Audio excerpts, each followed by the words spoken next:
Assalamualaikum warahmatullahi wabarakatuh. Perkenalkan, saya Nurul Anissa Hasan, NIM 1542111011317. Kali ini kita akan membuat video pembelajaran mengenai pengelolaan jalan nafas dengan alat dan tanpa alat, di mana tujuannya yaitu untuk mengatasi suatu gangguan di jalan nafas, baik secara parsial maupun total, dengan menggunakan alat maupun tanpa menggunakan alat, sehingga jalan napas menjadi lancar. Adapun indikasi dari pengelolaan jalan napas, yaitu yang pertama dilakukan pada penderita tidak sadar apapun sebabnya. Kemudian yang kedua, pada penderita adanya sumbatan jalan napas parsial atau total. Adapun alat dan bahan, di sini ada boneka manikin dewasa, collar neck, pipa orofaring berbagai ukuran, pipa nasofaring berbagai ukuran, laryngoskop dengan bladder berbagai ukuran, ada jelly, pipa suction, endotracheal tube, stilet, ada ambu bag dengan masker sesuai ukuran wajah pasien, ada selang oksigen, selotip, gunting, stetoskop, dan sarung tangan. Nah, sebelumnya kita periksa semua kelengkapan alat dan kita cuci tangan lalu menggunakan handscoon.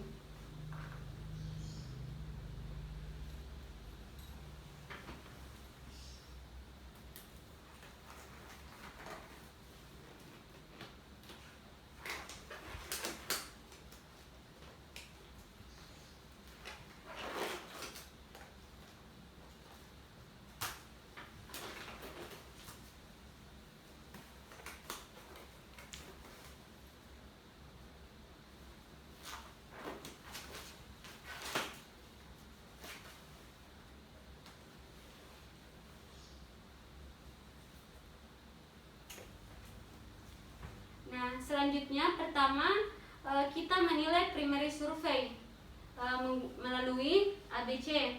Jadi untuk A-nya sendiri atau RW-nya kita nilai apakah ada sumbatan jalan nafas pada bagian atas, apakah sumbatannya paten atau tidak. Kemudian B, breathing, kita nilai dengan look, listen, dan feel. Jadi untuk looknya di sini kita melihat apakah ada pengembangan paru atau tidak, apakah pengembangan paru simetris atau tidak. Kemudian listen, kita mendengar apakah ada sumbatan nafas seperti snoring, gargling, ataupun tidak mendengar suara. Feel, kita merasakan apakah ada hembusan nafas atau tidak. Kemudian C, sirkulasi, kita menilai di arteri karotis apakah teraba atau tidak. Nah, selanjutnya teknik pembebasan jalan nafas tanpa alat.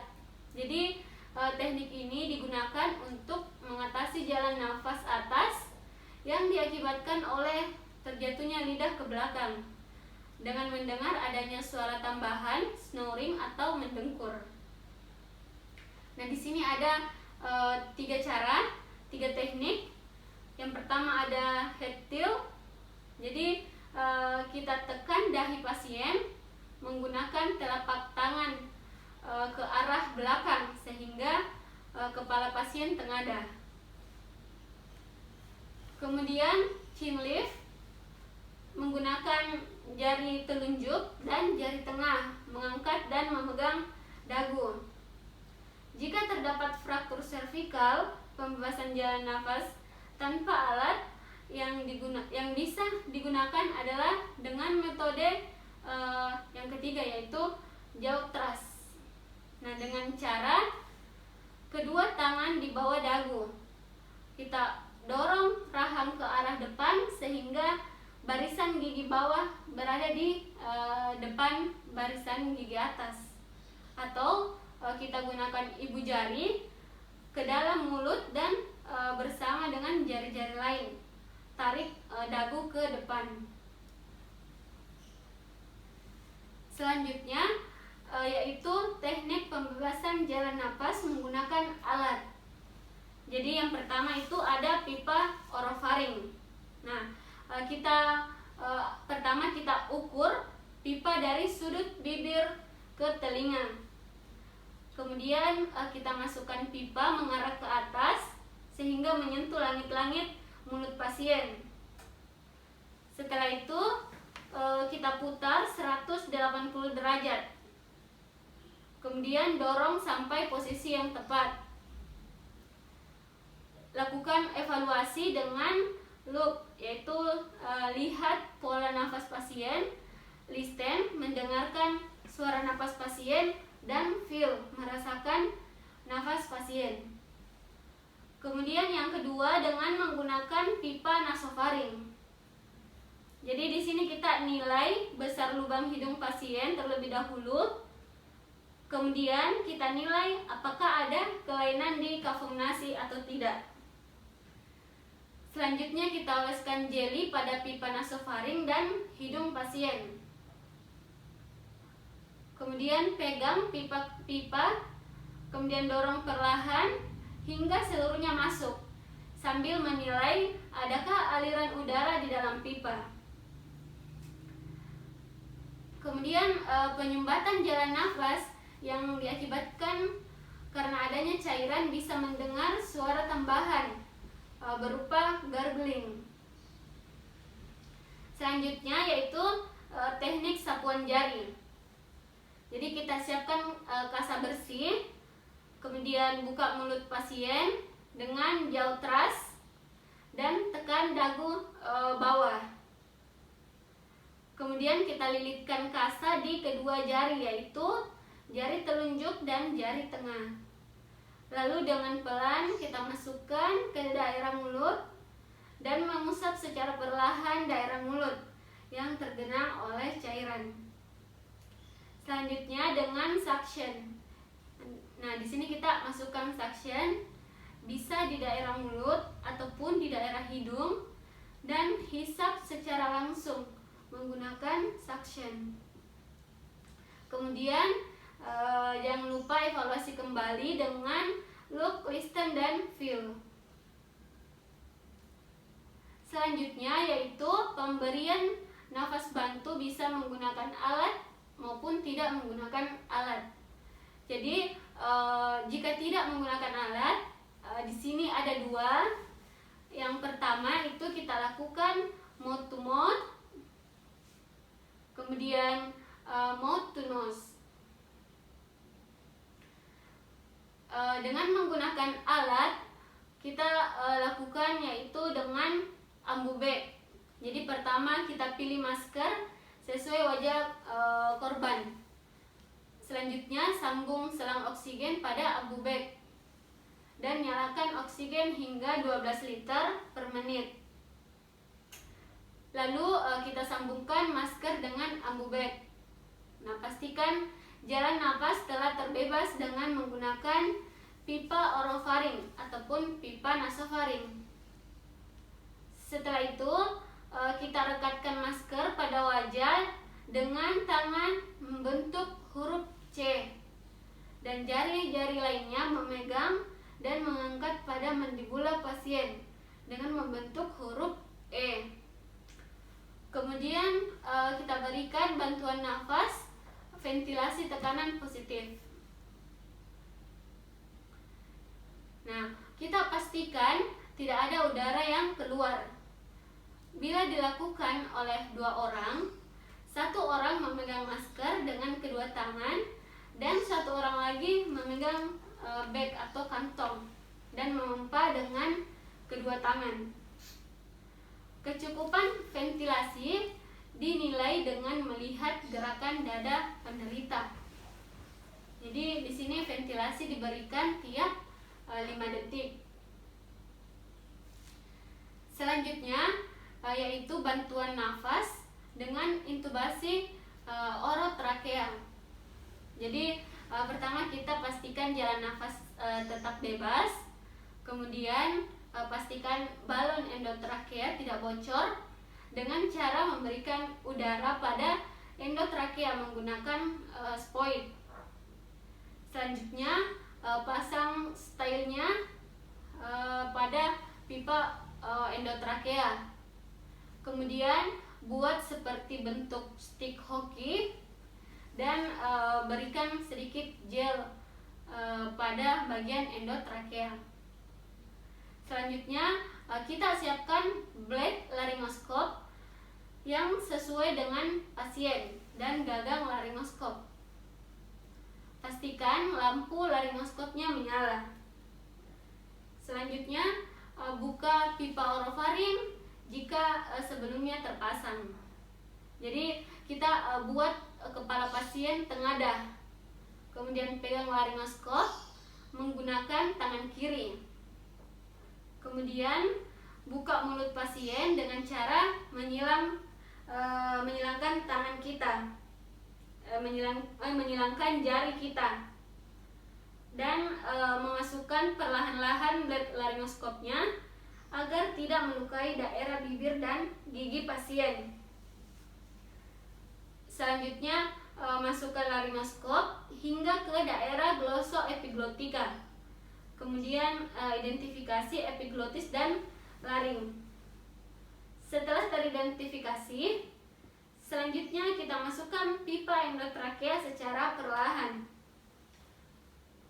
Setelah pipa endotrakea telah masuk, lepas blade laryngoskopnya dengan cara perlahan dan lepas juga stylenya.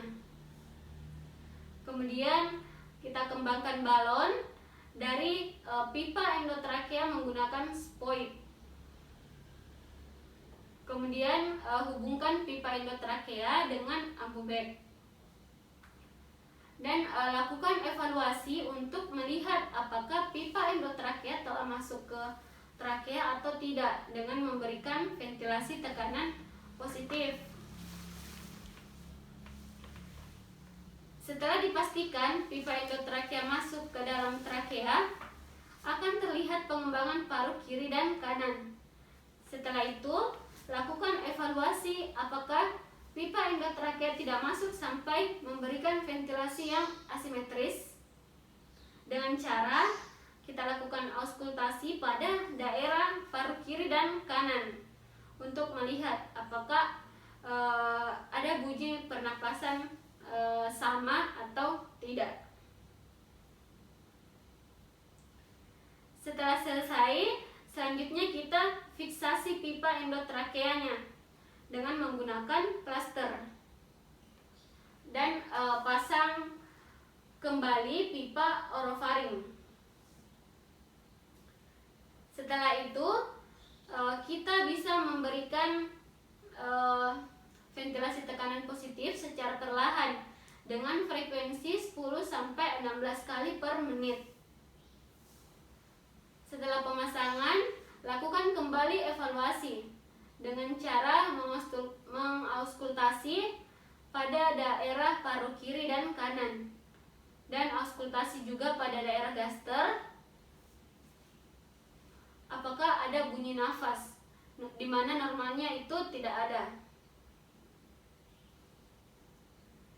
Selanjutnya, pembebasan jalan napas yang diakibatkan oleh benda padat pada pasien yang tidak sadar.